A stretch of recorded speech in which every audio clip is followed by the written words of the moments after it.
ಎಲ್ಲರಿಗೂ ನಮಸ್ಕಾರ. ನನ್ನ ಯೂಟ್ಯೂಬ್ ಚಾನೆಲ್ಗೆ ಸ್ವಾಗತ. ಇಂದಿನ ವಿಡಿಯೋದಲ್ಲಿ ನಾನು ಶಿಶುನಾಳ ಶರೀಫರ ಎಲ್ಲರಂಥವನಲ್ಲ ನನ್ನ ಗಂಡ ಅನ್ನುವಂತಹ ಈ ತತ್ವಗೀತೆಯ ಸಾರಾಂಶವನ್ನು ಹಾಕ್ತಾ ಇದ್ದೇನೆ ವಿದ್ಯಾರ್ಥಿಗಳೇ. ಮೊದಲಿಗೆ ನಾವು ಶಿಶುನಾಳ ಶರೀಫ ಇವರ ಪರಿಚಯವನ್ನು ಮಾಡ್ತಾ ಹೋಗೋಣ.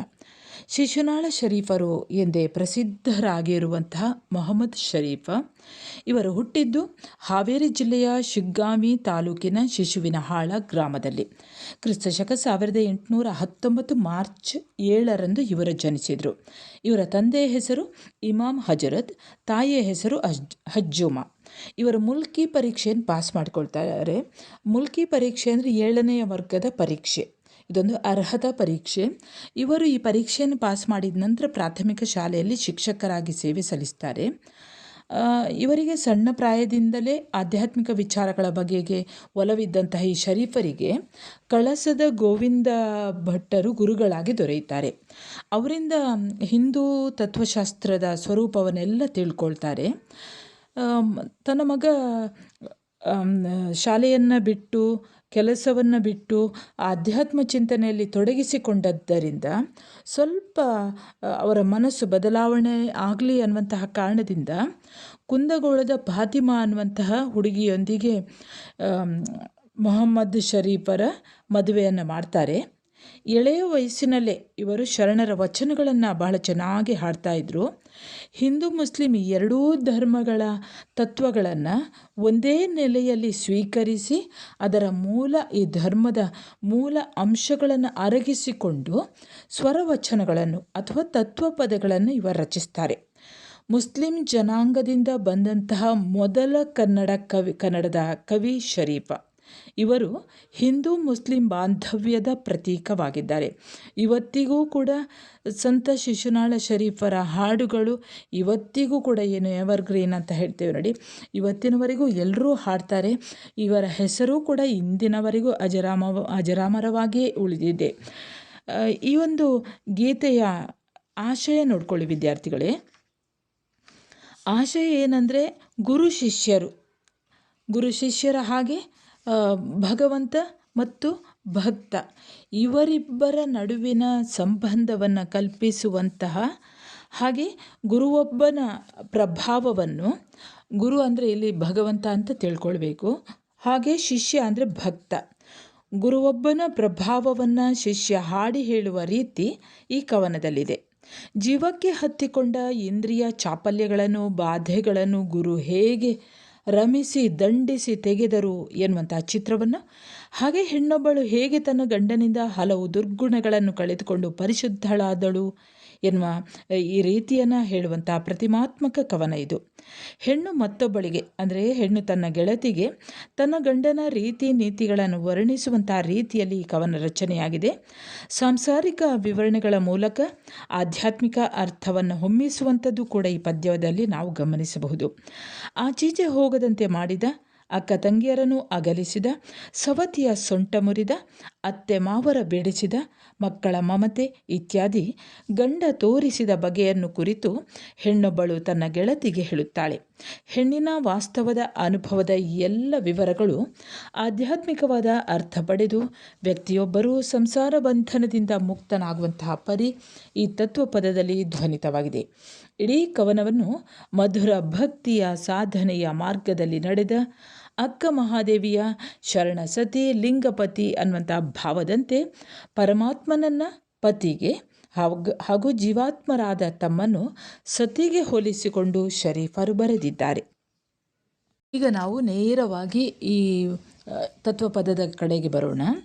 ಶಿಶುನಾಳ ಶರೀಫರು ಮೊದಲ ಭಾಗದಲ್ಲಿ ಹೇಳ್ತಾರೆ, ಎಲ್ಲರಂಥವನಲ್ಲ ನನ್ನ ಗಂಡ, ಬಲ್ಲಿದನು ಪುಂಡ, ಎಲ್ಲರಂಥವನಲ್ಲ ನನ್ನ ಗಂಡ. ನೀವು ಇದರ ರಾಗಬದ್ಧವಾದಂತಹ ಹಾಡುಗಳಿಗೆ ಯೂಟ್ಯೂಬಲ್ಲೇ ನೀವು ಗಮನಿಸಿ, ಒಳ್ಳೊಳ್ಳೆ ಹಾಡುಗಳಿವೆ. ಇಲ್ಲಿ ಗಂಡ ಅಂದರೆ ಒಬ್ಬ ಅಸಾಮಾನ್ಯ ವ್ಯಕ್ತಿ. ಮೊದಲೇ ಹೇಳಿದ ಹಾಗೆ ಇಲ್ಲಿ ಶಿಶುನಾಳ ಶರೀಫರು ಹೇಳ್ತಾರೆ, ಗಂಡ ಅಂದರೆ ಗುರು. ಹೇಗೆ ಏನೂ ಅರಿಯದ ಶಿಷ್ಯನೊಬ್ಬನನ್ನು ಗುರು ತನ್ನ ಪ್ರಭಾವದಿಂದಾಗಿ ತನ್ನ ಸಾನ್ನಿಧ್ಯದಿಂದಾಗಿ ಹೇಗೆ ಬದಲಾಯಿಸಿ ಬಿಡುತ್ತಾರೆ ಅನ್ನುವಂಥದ್ದನ್ನು ಇಲ್ಲಿ ಶರೀಫರು ಹೇಳ್ತಾರೆ.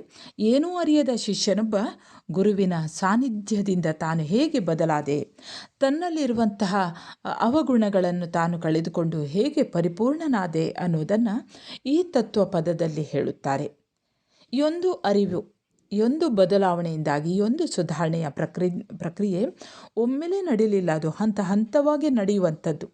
ಅಂದರೆ ಶಿಷ್ಯನಲ್ಲಿ ಇರುವಂತಹ ಒಂದು ಲೋಪ ದೋಷಗಳನ್ನು, ಕೆಡುಕುಗಳನ್ನು ಹಂತ ಹಂತವಾಗಿ ಕಳೆದುಕೊಂಡು ಹಂತ ಹಂತವಾಗಿ ಪರಿಶುದ್ಧನಾಗುತ್ತಾ ಬದುಕನ್ನು ನಡೆಸಿದಂತಹ, ಬದುಕನ್ನು ಸಾರ್ಥಕಗೊಳಿಸ್ತಾ ಇರುವಂಥದ್ದನ್ನು ಈ ಒಂದು ತತ್ವಪದ ವ್ಯಕ್ತಪಡಿಸ್ತದೆ. ಅದೇ ಎಲ್ಲರಂಥವನಲ್ಲ ನನ್ನ ಗಂಡ. ಆ ಗಂಡ ಇದ್ದಾನಲ್ಲ, ಅವನು ಬೇರೆಯವರ ಹಾಗಲ್ಲ, ಅವನು ಲೋಕದ ಉಳಿದ ಗುರುಗಳ ಹಾಗಲ್ಲ. ಅವನು ಅಸಾಮಾನ್ಯನಾದವನು, ಜ್ಞಾನಿಯಾದವನು, ಬಲ್ಲಿದನು ಪುಂಡ. ಅಂದರೆ ಶಿಷ್ಯ ಪುಂಡಾಟಿಕೆ ಮಾಡುವವನು. ಪುಂಡ ಅಂದರೆ ತುಂಟಾಟದ ಶಿಷ್ಯನನ್ನು, ತಂಟೆಕೋರ ಎನಿಸಿಕೊಂಡಂತಹ ಈ ಶಿಷ್ಯನನ್ನು ತಿದ್ದುವವನು ಇವನು ಸಾಮಾನ್ಯನಲ್ಲ. ಎಲ್ಲರಂಥವನಲ್ಲ ನನ್ನ ಗಂಡ, ಬಲ್ಲಿದನು ಪುಂಡ, ಎಲ್ಲರಂಥವನಲ್ಲ ನನ್ನ ಗಂಡ. ಜ್ಞಾನಿಯಾದಂತಹ ಈ ಗುರು ತನ್ನ ಶಿಷ್ಯನನ್ನು ಯಾವ ರೀತಿ ಪರಿವರ್ತಿಸಿದ. ಜ್ಞಾನಿಯಾದಂತಹ ಗುರು ತುಂಟಾಟಿಕೆ ಮಾಡುವಂತಹ ಪುಂಡನಾಗಿರುವಂತಹ ಈ ಶಿಷ್ಯನನ್ನು ತಿದ್ದುತ್ತಾನೆ. ಹಾಗಾಗಿ ಅವನು ಸಾಮಾನ್ಯನಾದವನಲ್ಲ. ಮುಂದಿನ ಪದ್ಯಭಾಗ ನೋಡಿ. ಎಲ್ಲರಂಥವನಲ್ಲ ಕೇಳೆ, ಸೊಲ್ಲಿಗೆ ಬೈದು ನನ್ನ ಎಲ್ಲಿಗೆ ಹೋಗದ ಹಂಗ ಮಾಡಿಟ್ಟ, ಕಾಲ್ಮುರಿದು ಬಿಟ್ಟ, ಎಲ್ಲರಂಥವನಲ್ಲ ನನ್ನ ಗಂಡ. ಈ ಗುರು ಎಲ್ಲರಂಥವನಲ್ಲ. ಸೊಲ್ಲಿಗೆ, ಸೊಲ್ಲು ಅಂದರೆ ಮಾತಿಗೆ, ಸೊಲ್ಲಿಗೆ ಬೈದು ನನ್ನನ್ನು ಎಲ್ಲಿಗೂ ಹೋಗದ ಹಾಗೆ ಮಾಡಿಬಿಟ್ಟ. ಅಂದರೆ ನನ್ನ ಮನಸ್ಸು, ನಿಮ್ಗೆ ಗೊತ್ತಿರ್ಬೋದು, ಮನಸ್ಸು ಚಂಚಲಗೊಂಡಿರ್ತದೆ, ಅಸ್ಥಿರ ಮನಸ್ಸು. ಆ ಮನಸ್ಸನ್ನು, ಚಂಚಲಗೊಂಡಂತಹ ಆ ಮನಸ್ಸನ್ನು ಸೊಲ್ಲಿಗೆ ಬೈದು, ನಿಮಗೆ ಕ್ಲಾಸಲ್ಲಿ ಕೂತ್ಕೊಂಡಾಗ ನಿಮ್ಮ ಲೆಕ್ಚರರ್ಸ್ ಎಲ್ಲ ಬೈಯೋದು ಗೊತ್ತಿರ್ಬೋದು. ಅದೇ ಯಾಕೆ ಬೈತಾರೆ ಅಂದರೆ, ಹೇಗೆ ಅವನನ್ನು, ಶಿಷ್ಯನನ್ನು ಒಳ್ಳೆಯವನನ್ನಾಗಿ ಮಾಡಬೇಕು ಅಂತ. ಅದಕ್ಕಾಗಿ ಮಾತಿಗೆ, ಹೆಜ್ಜೆಗೆ ಬೈದು ತಿದ್ದಿ ಎಲ್ಲಿಗೂ ಹೋಗದ ಹಾಗೆ ಮಾಡಿ, ಮನಸ್ಸು ಚಂಚಲಗೊಳ್ಳದ ಹಾಗೆ ಮಾಡಿ, ಹದ್ದು ಮೀರಿ ವರ್ತಿಸದ ಹಾಗೆ ಮಾಡಿಬಿಟ್ಟ.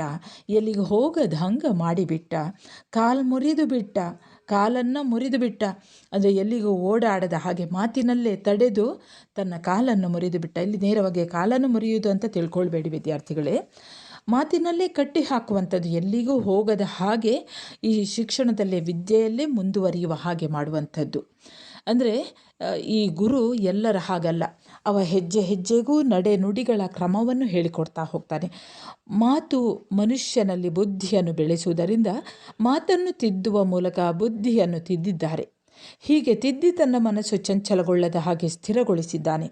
ಕಾಲುಗಳು ಸಿಕ್ಕ ಹಾಗೆಲ್ಲ ಎಲ್ಲೆಲ್ಲೋ ಓಡಾಡಿ ಚಾಪಲ್ಯಗಳ ಜಂಜಾಟದಲ್ಲಿ ಸಿಲುಕದ ಹಾಗೆ ಮಾಡಿ, ಬದುಕು ಮೂರಾಬಟ್ಟೆಯಾಗದ ಹಾಗೆ ಮಾಡಿ, ಮನಸ್ಸು ಇಲ್ಲ ಸಲ್ಲದ್ದನ್ನು ಅಪೇಕ್ಷಿಸುತ್ತಾ ಎಲ್ಲೆಲ್ಲಿಗೋ ಓಡಾಡಿಕೊಂಡು ಹೋಗದ ಹಾಗೆ ಮಾಡಿ, ಮಾತಿನಲ್ಲಿಯೇ ತಡೆದು ಬಿಟ್ಟು ಮನಸ್ಸು, ಮಾತು, ನಡೆ, ಬದುಕು ಎಲ್ಲವನ್ನೂ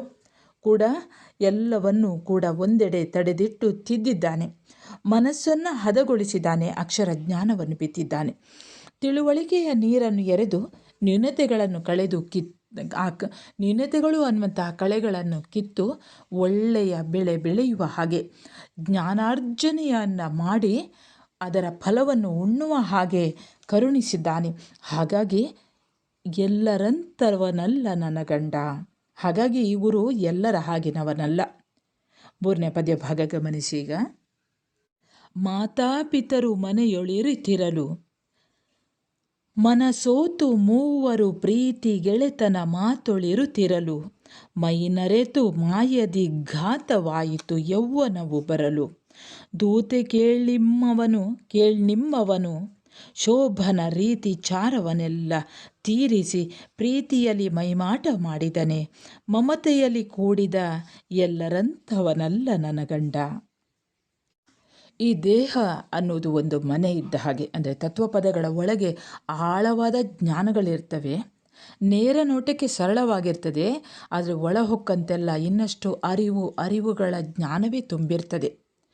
ಇಲ್ಲಿ ಹೇಳ್ತಾರೆ, ದೇಹವೆನ್ನುವುದು ಒಂದು ಮನೆ, ಆ ಮನೆಯಲ್ಲಿ ಯಾರೆಲ್ಲ ಇದ್ದಾರೆ ಅನ್ನುವುದು ನೋಡಿ. ದೇಹವೆಂಬುದು ಒಂದು ಮನೆಯ ಒಳಗೆ ತಂದೆ ತಾಯಿಗಳು ಹೇಗೆ ಇದ್ದಾರೋ ಹಾಗೆ ದೇಹದ ಒಳಗೆ ಬುದ್ಧಿ ಮತ್ತು ಭಾವಗಳು, ಹಾಗೆ ತಂದೆ ತಾಯಿಯರ ಪ್ರೀತಿ ಅನ್ನುವಂಥದ್ದು ಮಮತೆ ವಾತ್ಸಲ್ಯಗಳಲ್ಲಿ ಕ್ರಮೇಣ ಬದಲಾವಣೆಗಳು ಆದಂತೆ ಈ ದೇಹದ ಒಳಗೆ ಸೇರಿಕೊಂಡಿರುವಂತಹ ಬುದ್ಧಿ ಭಾವಗಳಲ್ಲಿಯೂ ಕೂಡ ನಿರಂತರವಾದಂತಹ ಬದಲಾವಣೆಗಳು ನಡೆಯುತ್ತಾ ಹೋಗುತ್ತದೆ. ಈ ದೇಹದಲ್ಲಿ ಯೌವನಗಳು ಬರ್ತವೆ. ಪ್ರೀತಿ ಗೆಳೆತನ ಮಾತೊಳಿರುತ್ತಿರಲು ಮೈ ಮರೆತು ಮಾಯದಿ ಘಾತವಾಯಿತು ಯೌವನವೂ ಬರಲು. ಅಂದರೆ ಈ ಯೌವನವು ಬಂದ ಹಾಗೆ ತಂದೆ ತಾಯಿಯೊಟ್ಟಿಗಿದ್ದದ್ದು ಹೌದು, ಹಾಗೆ ಈ ದೇಹದ ಒಳಗೆ ಬುದ್ಧಿ ಭಾವಗಳು ಇದ್ದದ್ದು ಹೌದು.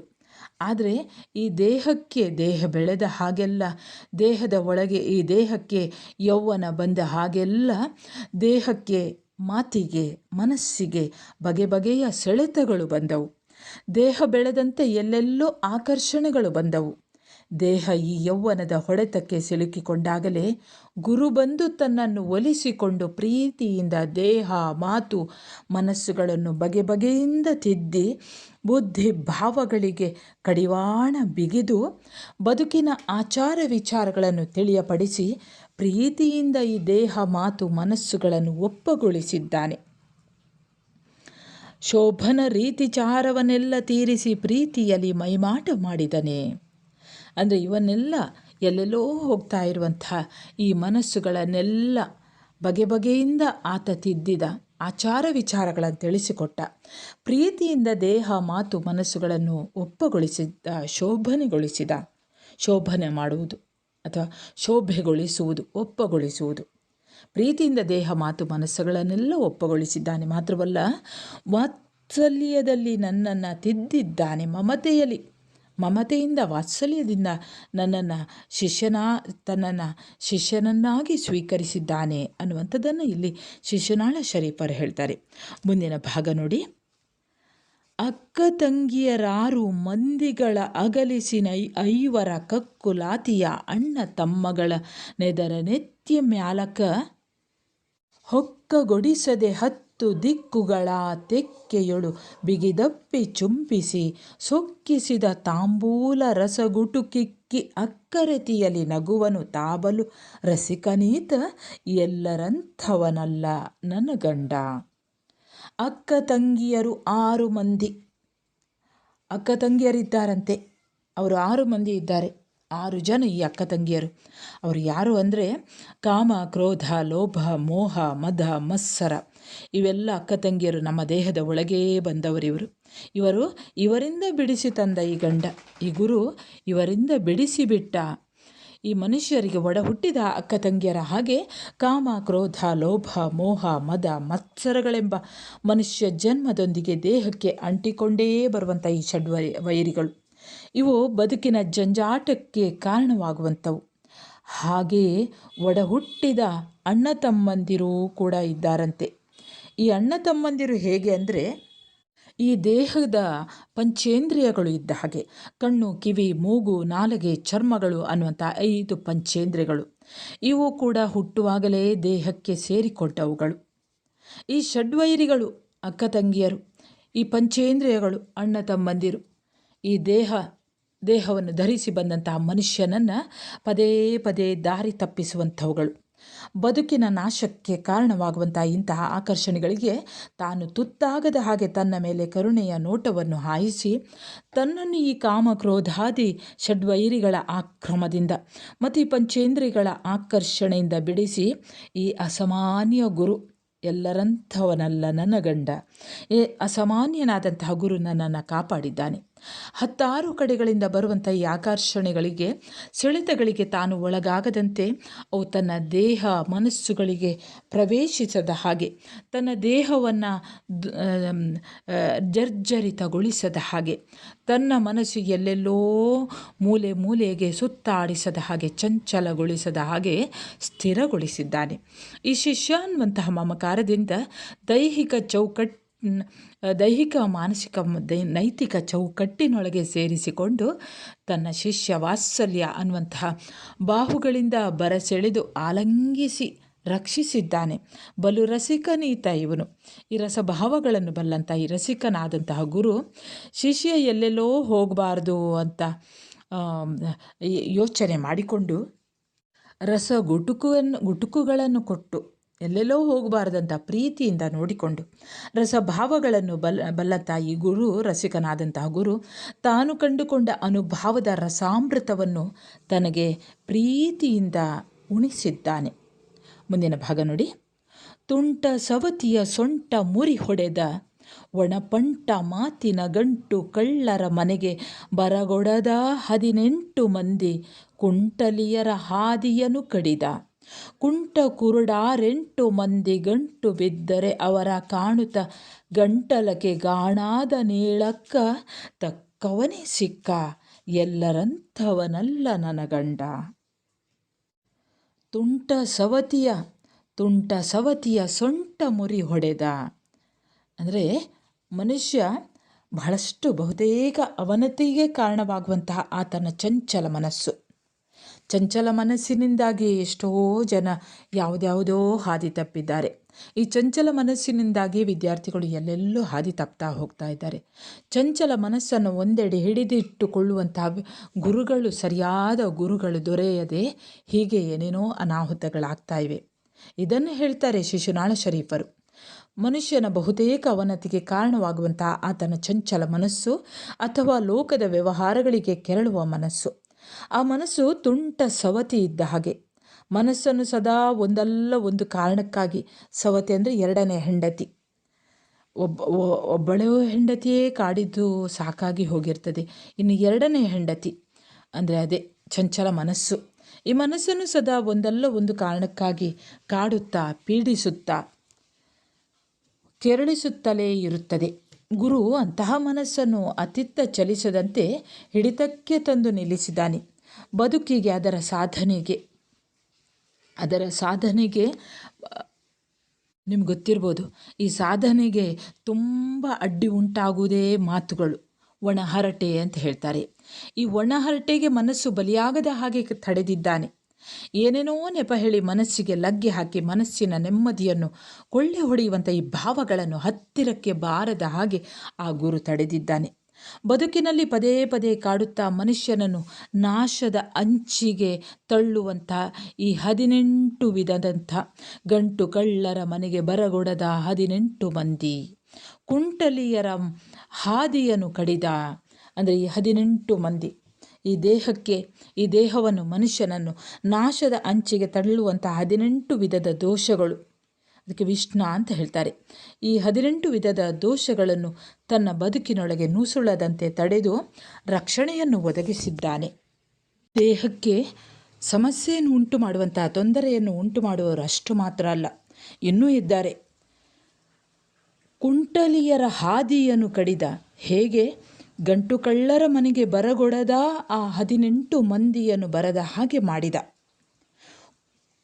ಇಂತಹ ಅಡೆತಡೆಗಳನ್ನು ಒಡ್ಡುವಂತಹ ಈ ಕುಂಟಲಿಯರ ಹಾದಿಯನ್ನೇ ತಡೆದು ಬಿಡ್ತಾರೆ. ಅದರ ಜೊತೆಯಲ್ಲಿಯೇ ಕುಂಟ ಕುರುಡಾರೆಂಟು ಮಂದಿ ಗಂಟು ಬಿದ್ದರೆ ಅವರ ಕಾಣುತ್ತ ಗಂಟಲಕ್ಕೆ ಗಾಣಾದ ನೇಳಕ್ಕ ತಕ್ಕವನೇ ಸಿಕ್ಕ. ಅಂದರೆ ಮನುಷ್ಯನನ್ನು ದಾರಿ ತಪ್ಪಿಸಿ ನಾಶದ ಅಂಚಿಗೆ ತರುವವರು ಇನ್ನೂ ಇದ್ದಾರೆ. ಅವರು ಯಾರಂದರೆ ಕುಂಟರು, ಕುರುಡರು ಆಗಿರುವಂತಹ ಧನ, ಕುಲ, ವಿದ್ಯೆ, ರೂಪ, ಯೌವನ, ಬಲ, ಪರಿವಾರ ಹಾಗೂ ಅಧಿಕಾರಗಳಿಗೆ ಸಂಬಂಧಿಸಿದಂತಹ ಮದಗಳು. ಈ ದೇಹ ಮನಸ್ಸುಗಳನ್ನು ಅವುಗಳು ನೆಲೆಯೂರಲು, ದೇಹ ಮತ್ತು ಮನಸ್ಸುಗಳಲ್ಲಿ ನೆಲೆಯೂರಲು ಹವಣಿಸಿದಾಗ ಅವುಗಳನ್ನು ತಡೆದು ಅವುಗಳು ತನ್ನಲ್ಲಿಗೆ ಬರದ ಹಾಗೆ ಈ ಗುರು ತಡೆಯುತ್ತಾನೆ. ಅವುಗಳನ್ನು ತಡೆದು ದೇಹ ಮನಸ್ಸುಗಳನ್ನು ನೆಲೆಯೂರಲು ಹೊರಟಂತಹ ಅವುಗಳನ್ನು ತಡೆದು ನಾಶ ಮಾಡಿ ತನ್ನನ್ನು ರಕ್ಷಿಸಿದ್ದಾನೆ. ಹೀಗೆ 10 ಬಗೆಗಳಿಂದ 10 ಕಡೆಗಳಿಂದ ತನ್ನ ದೇಹವನ್ನು ಮನಸ್ಸನ್ನು ಸಾಧನೆಯನ್ನು ಕಾಪಾಡಿಕೊಳ್ಳಲು ತನಗೆ ತಕ್ಕ ಗುರುವೇ ಸಿಕ್ಕಿದ್ದಾನೆ. ಅಂದರೆ ಆಧ್ಯಾತ್ಮದ ಕಡೆಗೆ ಹೋಗಲು ಅನೇಕ ಅಡೆತಡೆಗಳು ಎದುರಾಗ್ತವೆ. ಆ ಅಡೆತಡೆಗಳನ್ನೆಲ್ಲ ಅಂದರೆ ದೇವರ ಕಡೆಗೆ ಒಬ್ಬ ಸಾಧಕನ ಮನಸ್ಸು ದೇವರ ಕಡೆಗೆ ಹೋಗಬೇಕಾದ್ರೆ ಇಂತಹ ಬೇರೆಡೆಗೆ ಸೆಳೆಯುವಂತಹ ನಾನಾ ರೀತಿಯ ಇಂತಹ ಒಂದೊಂದು ಅಡೆತಡೆಗಳು ಸಿಗ್ತವೆ. ಅವುಗಳನ್ನೆಲ್ಲ ಕುಂಟ ಕುರುಡ 6-8 ಮಂದಿ, ಇವುಗಳೆಲ್ಲ ಅಷ್ಟಮದಗಳು ಅಂತ ಹೇಳ್ತಾರೆ. ಅಷ್ಟಮದಗಳು ಅಂದರೆ ಅದೇ ಧನಕುಲ ವಿದ್ಯಾರೂಪ ಯೌವನ ಬಲ ಪರಿವಾರ ಅಧಿಕಾರಗಳು, ಇವೆಲ್ಲ ಅಷ್ಟಮದಗಳು. ಈ ಮದಗಳು ಬಂದದ್ದರಿಂದಲೇ ಮುಂದೆ ಹೋಗಲಿಕ್ಕೆ ಬಂದರೆ ಮುಂದೆ ಸಾಧನೆ ಮಾಡಲಿಕ್ಕೆ ಸಾಧ್ಯವಾಗುವುದಿಲ್ಲ. ಈ 8 ಮದಗಳು ಬಾರದ ಹಾಗೆ ನೋಡಿಕೊಳ್ಬೇಕು ಅಂತ ಹೇಳ್ತಾರೆ. ಅವುಗಳು ನಮ್ಮನ್ನು ಕಾಡದಿದ್ದರೆ ನಾವು ಎಂತಹ ಸಾಧನೆಯನ್ನು, ಅದರಲ್ಲಿಯೂ ಆಧ್ಯಾತ್ಮದ ಸಾಧನೆಯನ್ನು ಮತ್ತಷ್ಟು ಮಾಡಬಹುದು. ಆಧ್ಯಾತ್ಮದ ಸಾಧನೆಯನ್ನು ಮಾಡಲು ಈ ಶಿಷ್ಯನಿಗೆ ದಾರಿಯನ್ನು ತೋರಿಸ್ತಾನಂತೆ. ಯಾರು? ಇಂತಹ ಗುರು. ಅದಕ್ಕೆ ಹೇಳುವಂಥದ್ದು ಎಲ್ಲರಂಥವನಲ್ಲ ನನ್ನ ಗಂಡ ಅಂತ.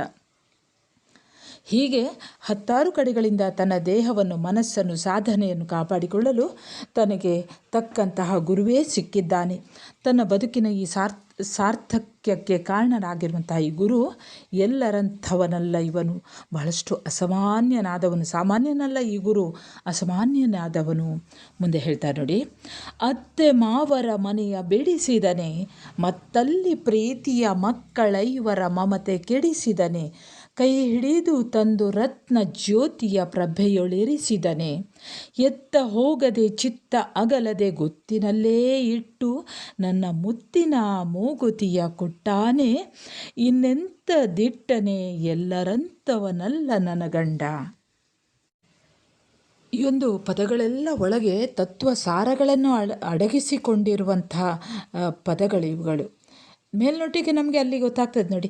ಅತ್ತೆ ಮಾವರ ಮನೆಯ ಬೆಡಿಸಿದನೆ ಅಂದರೆ ಅತ್ತೆ ಮಾವರೊಟ್ಟಿಗೆ ಇರುವವಳನ್ನು ಅಲ್ಲಿಂದ ಅಥವಾ ಇರುವವನನ್ನು ಅಲ್ಲಿಂದ ಬಿಡಿಸ್ಕೊಂಡು ಬಂದೆ. ಅದಲ್ಲ ಇಲ್ಲಿ ಉತ್ತರ. ಯಾವುದು? ತನ್ನಲ್ಲಿರುವಂಥ ಅತ್ತೆ ಮಾವರು ಯಾರು? ಅತ್ತೆ ಮಾವರು ಅಂದರೆ ಸತ್ಯ ಮತ್ತು ಅಸತ್ಯ ಏನೂ ಅರಿಯದ ತನ್ನನ್ನು ತನ್ನ ಶಿಷ್ಯನನ್ನಾಗಿ ಸ್ವೀಕರಿಸಿ ತನ್ನಲ್ಲಿ ಸತ್ಯ ಮತ್ತು ಅಸತ್ಯಗಳ ಬಗೆಗಿನ ಅಜ್ಞಾನಗಳನ್ನು ಬೆಳೆಸಿ ತಿಳುವಳಿಕೆಯನ್ನು ಮೂಡಿಸಿದ್ದಾನೆ. ಜ್ಞಾನಾರ್ಜನೆಯ ದಾರಿಯಲ್ಲಿ ಎಲ್ಲಿಯೂ ಕೂಡ ನಿರಂತರವಾದಂತಹ ನಿಲುಗಡೆಯೇ ಇಲ್ಲದ ಹಾಗೆ ಮಾಡಿ ಗುರು ಈಗ ತನ್ನನ್ನು ಅಲ್ಲಿಯೇ ಬಹಳ ಕಾಲ ಇರಲು ಅವಕಾಶ ಕೊಡದೆ ಅಲ್ಲಿಂದಲೂ ಕರೆದೊಯ್ಯುತ್ತಾನೆ. ಅಲ್ಲಿಂದ ಕರೆದುಕೊಂಡು ಹೋಗಬೇಕಾದರೆ ಬದುಕಿನ ಮಮಕಾರಕ್ಕೆ ಕಾರಣವಾಗುವಂತಹ ಪಂಚೇಂದ್ರಿಯಗಳ ಮೇಲಿನ ಮಮತೆಯನ್ನು ಕಡಿದು ಹಾಕಬೇಕು. ಮಕ್ಕಳ ಮೇಲಿನ ಮಮತೆ. 5 ಮಕ್ಕಳಿದ್ದಾರೆ. 5 ಮಕ್ಕಳೆಂದರೆ ಅದೇ ಪಂಚೇಂದ್ರಿಯಗಳು. ಈ ಪಂಚೇಂದ್ರಿಯಗಳ ಮೇಲಿನ ಮಮತೆಯನ್ನು ಕಡಿದು ಹಾಕಬೇಕು. ಸಾಧನೆಯ ದಾರಿಯಲ್ಲಿ ಮನುಷ್ಯನಿಗೆ ಪದೇ ಪದೇ ತಡೆ ಒಡ್ಡುತ್ತಿರುವುದೇ ಈ ಪಂಚೇಂದ್ರಿಯಗಳು ಹಾಗೂ ಅವುಗಳ ಕ್ರಿಯೆಗಳು, ಆ ಕ್ರಿಯೆಗಳ ಸೆಳೆತ. ಗುರು ಶಿಷ್ಯನಾದ ತನ್ನನ್ನು ಸೆಳೆಯುತ್ತಿರುವ ಪಂಚೇಂದ್ರಿಯಗಳ ಮೇಲೆ ಮಮತೆ ಅಥವಾ ಸೆಳೆತನವನ್ನು ಬಿಡಿಸುತ್ತಾನೆ. ಸಾಧನೆಯ ಹಾದಿಯಲ್ಲಿ ಈ ಪಂಚೇಂದ್ರಿಯಗಳು ಅನಿವಾರ್ಯ, ಹೌದು. ಆದರೆ ಅನಿವಾರ್ಯವಾದರೂ ಮುಖ್ಯವಾದರೂ ಅವುಗಳಲ್ಲಿಯೇ ಮನಸ್ಸು ವಿಹರಿಸಿಕೊಂಡರೆ ಮುಂದಿನ ಸಾಧನೆ ಸಾಧ್ಯವಾಗುವುದಿಲ್ಲ. ಹಾಗಾಗಿ ಗುರು ತನ್ನ ಮಮಕಾರವನ್ನು ಬಿಡಿಸಿ ತನ್ನನ್ನು ಅಲ್ಲಿಂದ ವಿಚಲಿತಗೊಳಿಸಿ ತನ್ನ ಮನಸ್ಸನ್ನು ವಿಚಲಿತಗೊಳಿಸಿ ಇನ್ನೂ ಉನ್ನತವಾದ ಸ್ಥಿತಿಯಲ್ಲಿ ಇರಿಸುವುದಕ್ಕೆ ಆತ ಪ್ರಯತ್ನಿಸ್ತಾನೆ. ಬದುಕಿನಲ್ಲಿ ಈ ಒಂದೊಂದೇ ಮಮಕಾರಗಳು, ಒಟ್ಟಿಗೆ 5 ಮಮಕಾರಗಳಿವೆ. ಈ ಒಂದೊಂದೇ 5 ನೇರವಾಗಿ 5 ಒಮ್ಮೆಲೆ ತೆಗೆದು ಹಾಕೋದು ಕಷ್ಟ. ಹಾಗಾಗಿ ಒಂದೊಂದೇ ಈ ಮಮಕಾರವನ್ನು ಕಳೆದುಕೊಳ್ಳುತ್ತಾ ಹೊಸದನ್ನು ಸಾಧಿಸಿದ ಮೇಲೆ ನಿರಂತರ ಅಲ್ಲಿಯೇ ಸ್ಥಿರಗೊಳ್ಳದೆ ಮತ್ತೆ ಹೆಚ್ಚಿನ ಹಾದಿಯಲ್ಲಿ ಮುಂದುವರೆದು ಅತ್ಯಂತ ಉನ್ನತವಾದಂತಹ ಹಾಗೂ ಅಲೌಕಿಕವಾದಂತಹ ರತ್ನ ಜ್ಯೋತಿ ಅಂತ ಹೇಳ್ತಾರೆ, ಅಲೌಕಿಕವಾದಂತಹ ಆನಂದ ಸ್ಥಿತಿಯನ್ನು ಪಡೆಯಬೇಕು. ಗುರು ತನ್ನನ್ನು ಅಲ್ಲಿಗೆ ಕರೆದೊಯ್ದು ಬದುಕನ್ನು ಸಾರ್ಥಕಗೊಳಿಸುವುದಕ್ಕೆ ಕಾರಣನಾಗಿದ್ದಾನೆ. ಈ ಸಾಧನೆಯ ತುದಿಯಲ್ಲಿ ಮಾನಸಿಕ ಚಾಂಚಲ್ಯ ಹಾಗೂ ಗೊಂದಲಗಳು ಸಹಜವಾಗಿರ್ತದೆ. ಹಾಗಾಗಿ ಗುರು ತನ್ನನ್ನು ಬಿಟ್ಟೂ ಬಿಡದೆ ಸದಾ ತನ್ನೊಂದಿಗಿದ್ದು ತನ್ನ ಮಾನಸಿಕ ಚಾಂಚಲ್ಯ ಗೊಂದಲಗಳನ್ನು ತಡೆ ಹಿಡಿದು ಆ ಗೊಂದಲಗಳನ್ನೆಲ್ಲ ತನ್ನ ಬದುಕಿಗೆ ತಡೆ ಒಡ್ಡುವಂಥ ಈ ಗೊಂದಲಗಳನ್ನು ತಡೆ ಹಿಡಿದು ಸ್ಥಿರತೆಯನ್ನು ಕಾಪಾಡಿಕೊಂಡು ಅನ್ಯೋನ್ಯವಾಗಿ ಇರಿಸಿಕೊಂಡು ತನ್ನ ಬದುಕನ್ನು ಸಾರ್ಥಕಗೊಳಿಸಿದ್ದಾನೆ.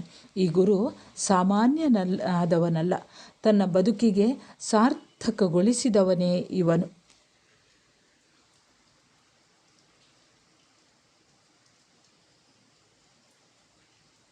ತತ್ವಪದದ ಕೊನೆಯ ಸಾಲುಗಳನ್ನು ಈಗ ಗಮನಿಸೋಣ. ಕಾಂತೆ ಕೇಳೆ ಕರುಣ ಗುಣದಿಂದ ಎನಗಿಂಥ ಪುರುಷನು ಎಂತೋ ದೊರಕಿದ ಪುಣ್ಯ ಫಲದಿಂದ ಎನ್ನಂತರಂಗದ ಕಾಂತ ಶ್ರೀ ಗುರುನಾಥ ಗೋವಿಂದ ಕಾಂತೆ ಬಾರೆಂತೆಂದು ಕರೆದೆ ಕಾಂತ ಮಂದಿರದೊಳಗೆ ಒಯ್ದು ಭ್ರಾಂತಿ ಭವ ದುರಿತವನ್ನು ಹರಿಸಿದನೆ ಚಿಂತೆಯನ್ನು ಮರೆಸಿದ ಎಲ್ಲರಂಥವನಲ್ಲ ನನ್ನ ಗಂಡ.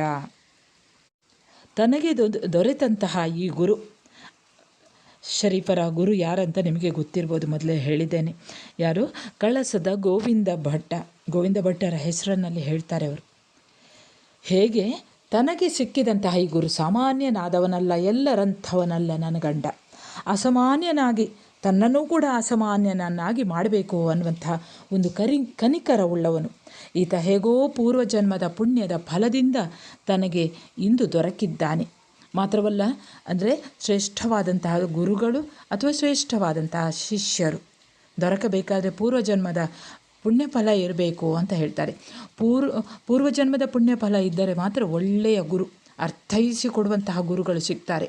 ಇಲ್ಲದಿದ್ದರೆ ಸೀದಾ ಏನೋ ಒಂದು ಸಂಬಳಕ್ಕೆ ದುಡಿಯುವಂತಹ ಶಿಕ್ಷಕರು ಸಿಗ್ತಾರೆ. ಸಂಬಳ ಸಿಕ್ಕಿದರೆ ಸಾಕು, ಇವರಿಗೆ ಅರ್ಥ ಮಾಡಿಕೊಳ್ಳಿ, ಇಲ್ಲದಿದ್ದರೆ ಬೇಡ ಬಿಡಲಿ ಅಂತ.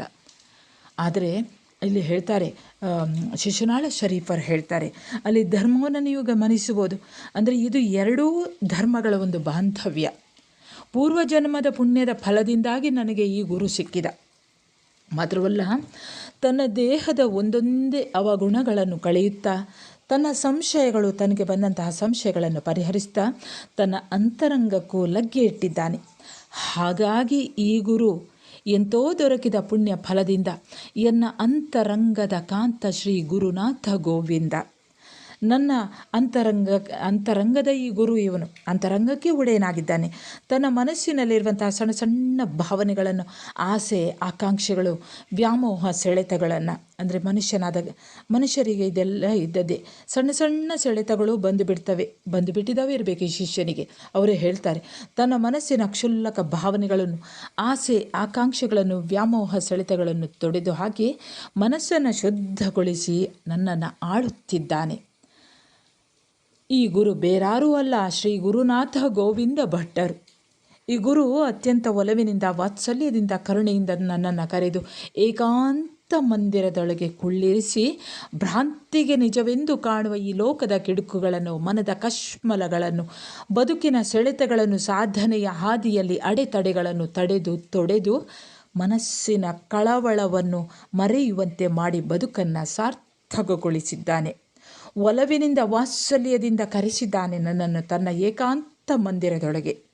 ಅಂದರೆ ಶಿಷ್ಯನನ್ನು ಏನಾದರೂ ಮಾಡಿ ಆತ ಒಬ್ಬ ದೊಡ್ಡ ಸಾಧಕನನ್ನಾಗಿ ಮಾಡಬೇಕು ಅನ್ನುವಂತಹ ತುಡಿತದಿಂದ ಏಕಾಂತ ಮಂದಿರದೊಳಗೆ ನನ್ನನ್ನು ಕುಳ್ಳಿರಿಸಿದ್ದಾನೆ. ಭ್ರಾಂತಿಗೆ ನಿಜವೆಂದು ಕಾಣುವಂಥ ಈ ಲೋಕದ ಕಿಡುಕುಗಳನ್ನು, ಮನಕ್ಕೆ ಬಾಧೆಯನ್ನು ಕೊಡುವಂಥ ಈ ಕಶ್ಮಲಗಳನ್ನು, ಈ ಬದುಕಿನ ಸೆಳೆತಗಳನ್ನು, ಸಾಧನೆಯ ಹಾದಿಯಲ್ಲಿ ಬರುವಂತಹ ಅಡ್ಡಿ ದುರಿತಗಳನ್ನು ತಡೆದು ಮನಸ್ಸಿನ ಕಳವಳಗಳನ್ನು ಮರೆಯುವಂತೆ ಮಾಡಿದ್ದಾನೆ. ಈತ ತನ್ನ ಕೈಯನ್ನು ಹಿಡಿದಿದ್ದಾನೆ, ಮುಕ್ತಿಯ ಹಾದಿಯಲ್ಲಿ ಕೈ ಹಿಡಿದು ನಡೆಸಿದ್ದಾನೆ. ಹಾಗಾಗಿ ಈ ಗುರು ಸಾಮಾನ್ಯನಾದವನಲ್ಲ, ಅವನು ಅಸಾಮಾನ್ಯನಾದವನು. ಚಿಂತೆಯನ್ನು ಮರೆಸಿದವನು ಎಲ್ಲರಂಥವನಲ್ಲ ನನ್ನ ಗಂಡ. ಹೀಗೆ ಗುರು ಶಿಷ್ಯರು ಮತ್ತು ಭಗವಂತ ಮತ್ತು ಭಕ್ತ ಭಗವಂತನ ಕಡೆಗೆ ಹೋಗಬೇಕಾದರೂ ಕೂಡ ಇಂತಹ ಗುರು ದೊರೆತರೆ ಮಾತ್ರ ಹೋಗಲಿಕ್ಕೆ ಸಾಧ್ಯ. ಇಂತಹ ಈ ಶಿಶುನಾಳ ಶರೀಫರು ಬರೆದಂತಹ ಈ ಒಂದು ತತ್ವಪದ ಅತ್ಯುತ್ತಮ ತತ್ವಪದ. ಒಂದೇ ಓದಿನಲ್ಲಿ 3 ನೆಲೆಗಳಿಗೆ ತನ್ನ ಅರ್ಥ ಪ್ರತೀತಿಯನ್ನು ವಿಸ್ತರಿಸುವಂಥದ್ದು ಶರೀಫರ ಅನುಭವಕ್ಕೆ ಅತ್ಯುತ್ತಮವಾದಂತಹ ಉದಾಹರಣೆ. ಗುರು ಗೋವಿಂದ ಭಟ್ಟರು ಹೇಗೋ ಇದ್ದ ತನ್ನನ್ನು, ತನ್ನ ಬದುಕನ್ನು, ತನ್ನ ಸಾಧನೆಯನ್ನು ಉಜ್ವಲಗೊಳಿಸಿದಂತಹ ರೀತಿಯನ್ನು ಹಾಗೂ ಅದರ ವಿವಿಧ ಹಂತಗಳನ್ನು ತಾನು ತನ್ನೆಲ್ಲ ಲೋಪದೋಷಗಳನ್ನು ಕಳೆದುಕೊಂಡು ಪರಿಷ್ಕಾರಗೊಂಡ ಬಗೆಯನ್ನು ಹಂತ ಹಂತವಾಗಿ ನಿರೂಪಿಸ್ತಾ ಹೋಗ್ತಾರೆ. ಶಿಷ್ಯನೊಬ್ಬ ಸುಧಾರಿಸಿಕೊಳ್ಳುವುದಕ್ಕೆ ತನ್ನೆಲ್ಲ ಅವಗುಣಗಳನ್ನು, ತನ್ನ ಬದುಕಿನಲ್ಲಿ ಅಡ್ಡಿಯಾಗುವಂತಹ ಇಂತಹ ಸೆಳೆತಗಳನ್ನು ಕಳೆದುಕೊಂಡು ಸಾಧಕನೆನಿಸಿಕೊಳ್ಳುವುದಕ್ಕೆ ಗುರು ಕೂಡ ಕಾರಣನಾಗುತ್ತಾನೆ ಎನ್ನುವುದನ್ನು ಈ ತತ್ವಪದ ಪ್ರಸ್ತುತಪಡಿಸ್ತಾರೆ.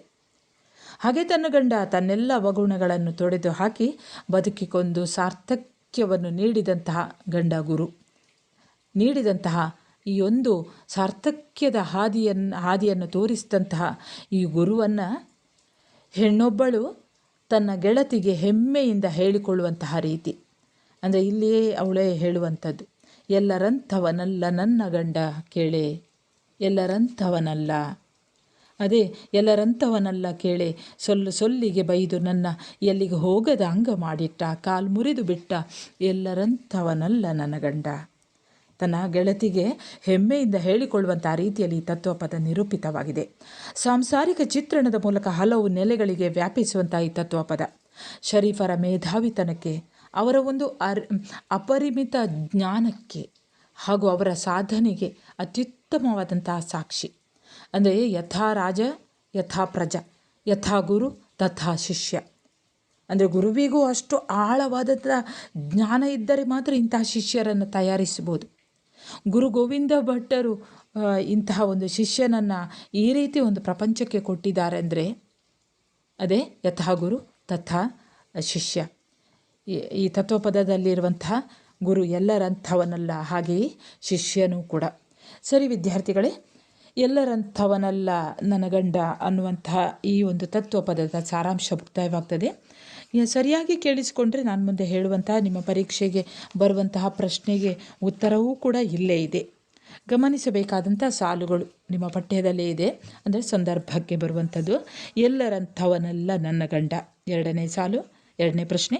ತುಂಟ ಸವತಿಯ ಸೊಂಟ ಮುರಿ ಹೊಡೆದ, ಮೂರನೆಯ ಪ್ರಶ್ನೆ. ರತ್ನ ಜ್ಯೋತಿಯ ಪ್ರಭೆಯೊಳಿರಿಸಿದನೇ. ಇನ್ನು ಮಾದರಿ ಪ್ರಶ್ನೆ ನೋಡಿ, 2 ಪ್ರಶ್ನೆಗಳಿವೆ, 8 ಮಾರ್ಕಿನ 2 ಪ್ರಶ್ನೆಗಳು. ಗುರು ಶಿಷ್ಯರ ಸಂಬಂಧವನ್ನು ಕುರಿತು ಶರೀಫರ ಮಾತುಗಳನ್ನು ಸಂಗ್ರಹಿಸಿ. ಎರಡನೇ ಪ್ರಶ್ನೆ, ಸಾಂಸಾರಿಕ ವಿವರಗಳ ಮೂಲಕ ಆಧ್ಯಾತ್ಮಿಕ ಅರ್ಥವನ್ನು ಕವಿ ತತ್ವಪದದಲ್ಲಿ ಹೇಗೆ ಹೇಳಿದ್ದಾರೆ. ಸರಿಯಾಗಿ ಇನ್ನೊಮ್ಮೆ ಕೇಳಿಸ್ಕೊಳ್ಳಿ ಸಾರಾಂಶವನ್ನು. ಸರಿ ವಿದ್ಯಾರ್ಥಿಗಳೇ, ಇಲ್ಲಿಗೆ ಸಾರಾಂಶ ಮತ್ತು ಪ್ರಶ್ನೆಗಳು ಮುಕ್ತಾಯವಾಗ್ತದೆ. ನಾನು ಉಡುಪಿ ಜಿಲ್ಲೆಯಿಂದ ವಾಸಂತಿ ಅಂಬಲ್ಪಾಡಿ ಅಂತ. ವಿದ್ಯಾರ್ಥಿಗಳೇ, ನೀವು ನನ್ನ ಚಾನೆಲ್ಗೆ ಹೊಸಬರಾಗಿದ್ದಲ್ಲಿ ಮೊದಲು ಸಬ್ಸ್ಕ್ರೈಬ್ ಮಾಡಿಸ್ಕೊಳ್ಳಿ. ಯಾಕಂದರೆ ನಿಮ್ಮ ಪಠ್ಯಪುಸ್ತಕಕ್ಕೆ ಸಂಬಂಧಿಸಿದ ಹಾಗೆ ಅನೇಕ ಪಾಠಗಳ ವಿಡಿಯೋಗಳನ್ನು ಅಪ್ಲೋಡ್ ಮಾಡಿದ್ದೇನೆ. ಅಲ್ಲಿಗೂ ಕೂಡ ಭೇಟಿ ನೀಡಿ, ಒಂದು ಲೈಕ್ ಕೊಡಿ, ಒಂದು ಕಮೆಂಟ್ ಕೊಡಿ. ಅಂದರೆ ಲೈಕ್ ಮತ್ತು ಕಮೆಂಟ್ಗಳು ನಾವು ಮುಂದೆ ಪಾಠ ಮಾಡಬಹುದು ಅನ್ನೋದಕ್ಕೆ ಒಂದು ಉತ್ತೇಜಕವಾದಂಥ ಒಂದು ವಿಟಮಿನ್ಗಳು ಅಂತ ಹೇಳ್ತೇವಲ್ಲ, ಒಂದು ಲೈಕ್ ಮತ್ತು ಕಮೆಂಟ್. ಅದರಿಂದ ಬರುವಂಥದ್ದು ಏನೂ ಇಲ್ಲ ಅಲ್ಲ, ನಮಗೆ ಮತ್ತಷ್ಟು ಮುಂದೆ ಹೋಗಲಿಕ್ಕೆ ಒಂದು ಅವಕಾಶ. ನಿಮ್ಮಂಥ ವಿದ್ಯಾರ್ಥಿಗಳನ್ನು ಪಡೆದಂಥ ನಾನೇ ಧನ್ಯಳು. ವಿದ್ಯಾರ್ಥಿಗಳೇ, ಸರಿ, ಮುಂದೆ ಹೊಸ ವಿಷಯದೊಂದಿಗೆ ಮತ್ತೆ ಬರುತ್ತೇನೆ. ಅಲ್ಲಿಯವರೆಗೆ ನಮಸ್ಕಾರ.